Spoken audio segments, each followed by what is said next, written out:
dengan Ibu Istri Indartanti. Pelajaran sekolah Sabat kita berjudul Imam-Imam yang Bermasalah. Ayat hafalan Yesaya pasal 56 ayat 11.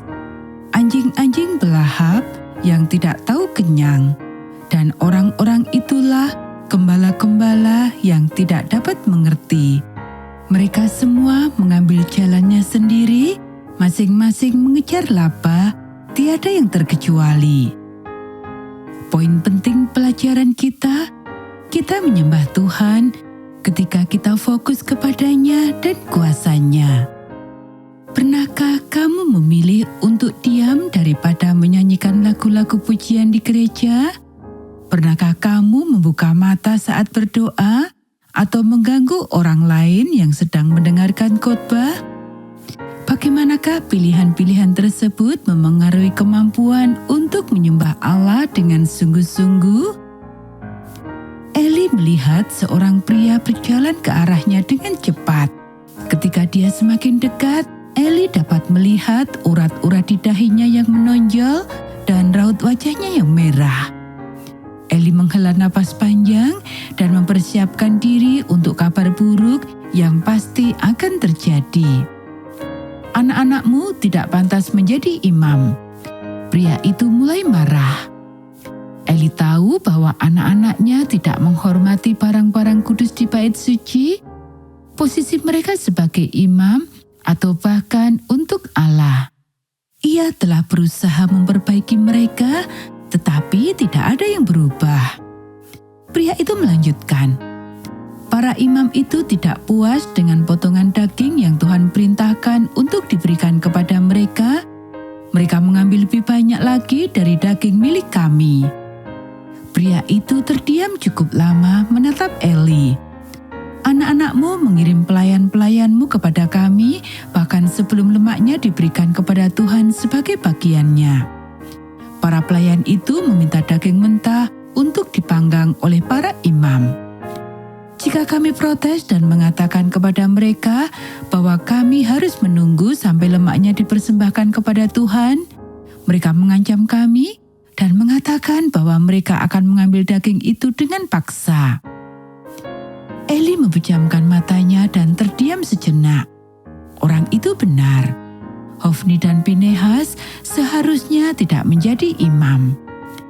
Mereka telah mengambil keuntungan dari posisi mereka dan menipu rakyat. Mereka tidak peduli dengan Allah yang harus mereka layani. Eli tahu, jauh di lubuk hatinya, bahwa ia juga tidak menunjukkan rasa hormat kepada Allah dengan membiarkan kedua putranya terus menjadi imam.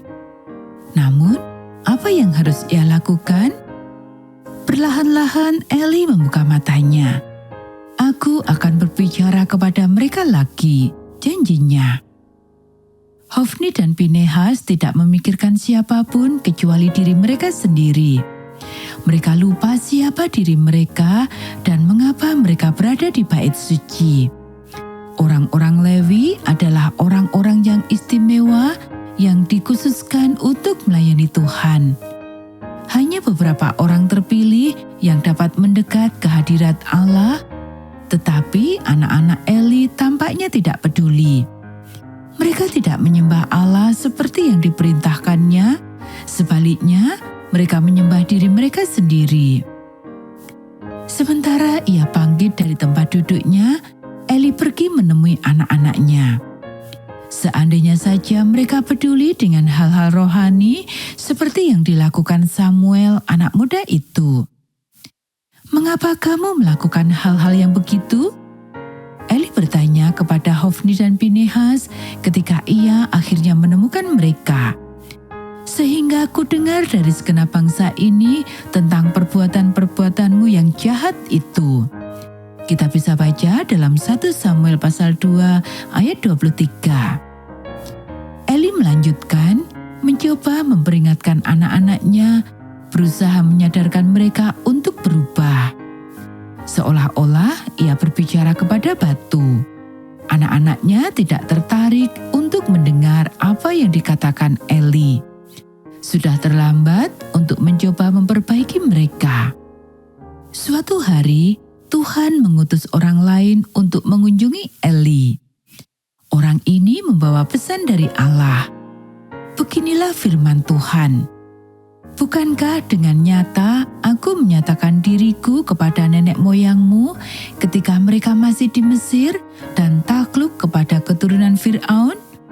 Dan aku telah memilihnya dari segala suku Israel menjadi imam bagiku, supaya ia mempersembahkan korban di atas mezbahku, membakar ukupan dan memakai baju efod di hadapanku. Kepada kaummu telah kuserahkan segala korban api-apian orang Israel.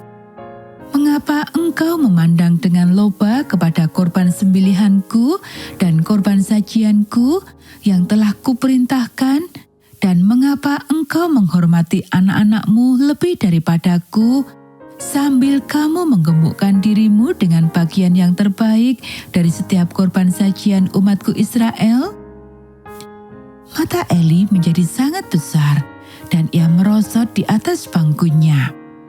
Utusan itu melanjutkan dengan mengatakan kepada Eli bahwa keluarganya tidak akan lagi melayani Tuhan sebagai imam.